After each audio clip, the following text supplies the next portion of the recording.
ഛത്തീസ്ഗഡിലെ മാവോയിസ്റ്റുകളുടെ ശക്തി കേന്ദ്രമാണ് അബുജ്മത്. ഇന്ത്യയുടെ സ്വാതന്ത്ര്യത്തിന് ശേഷം സർവേ നടത്തിയിട്ടില്ലാത്ത പ്രദേശമാണിത്.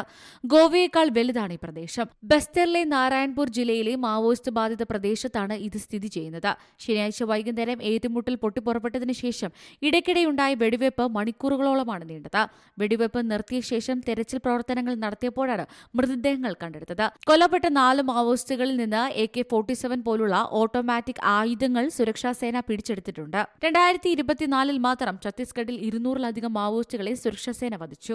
2026 മാർച്ചോടെ അവരെ ഉന്മൂലനം ചെയ്യുമെന്നാണ് കേന്ദ്ര ആഭ്യന്തരമന്ത്രി അമിത്ഷാ അറിയിച്ചത്.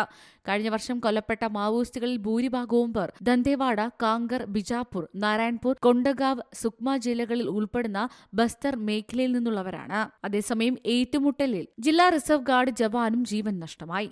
National desk, Zee Malayalam news. ഏറ്റവും പുതിയ വാർത്തകളും വിശേഷങ്ങളും വിരൽത്തുമ്പിലറിയാൻ സീ മലയാളം ന്യൂസ് എല്ലാ ഡിജിറ്റൽ പ്ലാറ്റ്ഫോമുകളിലും ലഭ്യം.